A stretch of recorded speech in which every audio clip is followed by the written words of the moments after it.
ಬೇರೆ ಊರುಗಳಿಂದ ಬಂದವರು ಬ್ಯಾಚುಲರ್ಗಳು ಹೋಟೆಲ್ ಊಟ ತಿಂಡಿಯನ್ನೇ ನಂಬಿದ್ದಾರೆ.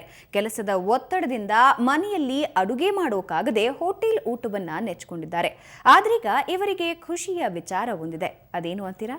ಈ ಸ್ಟೋರಿ ನೋಡಿ.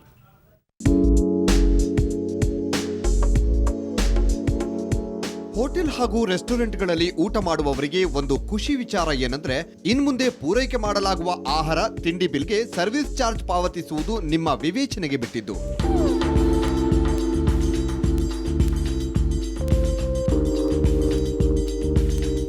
ಹೌದು, ಹೋಟೆಲ್ ಹಾಗೂ ರೆಸ್ಟೋರೆಂಟ್ಗಳಲ್ಲಿ ಊಟೋಪಚಾರ ಚೆನ್ನಾಗಿರಲಿ ಇಲ್ಲದಿರಲಿ 5% ರಿಂದ 20% ಸರ್ವಿಸ್ ಚಾರ್ಜ್ ವಿಧಿಸ್ತಾ ಇವೆ ಅನ್ನೋ ದೂರುಗಳು ಗ್ರಾಹಕರಿಂದ ಕೇಳಿಬಂದಿತ್ತು.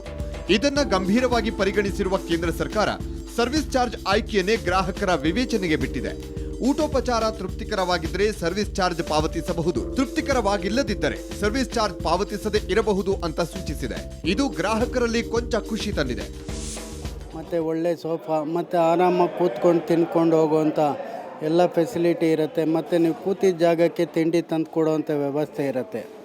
ಅದಕ್ಕೆ ನೀವು ಸರಿ ಈಗ ಸ್ವಲ್ಪ ಒಂದು 2 ನಿಮಿಷ, ಯಾಕೆಂದರೆ ತಿಂಡಿ ಆರ್ಡ್ರ್ ಮಾಡಿದ ತಕ್ಷಣ ರೆಡಿ ಸಿಗಲ್ಲ. ಅದು ಕೆಲವು ತಿಂಡಿಗಳು ಅದು ಮಾಡಿ ತಂದು ಕೊಡಬೇಕಾಗ್ತದೆ. ಲೇಟ್ ಆಯಿತು ಅಂದಾಗ ಅವರು ಪೇಷನ್ಸ್ ಇಲ್ಲ ಅಂತ ನಾನು ಸರ್ವಿಸ್ ಟ್ಯಾಕ್ಸ್ ಕೊಡಲ್ಲ ಅನ್ನೋದ್ರೆ ಅದು ಅರ್ಥ ಇಲ್ಲದೆ ಇರೋದು.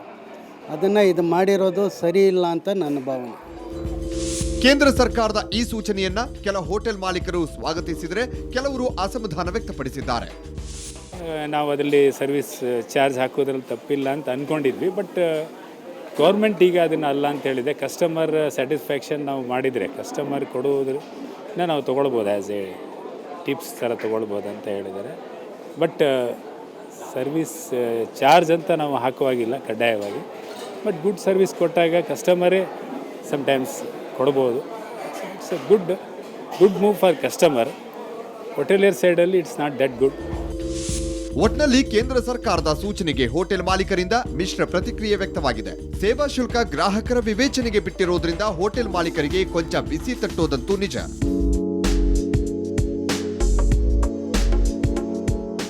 ಬೆಂಗಳೂರಿನಿಂದ ಕ್ಯಾಮರಾಮನ್ ರಾಮರಾವ್ ಜೊತೆ ಪ್ರಿಯಾಂಕ ತಳವಾರ, ಸ್ವರ್ಣ ನ್ಯೂಸ್.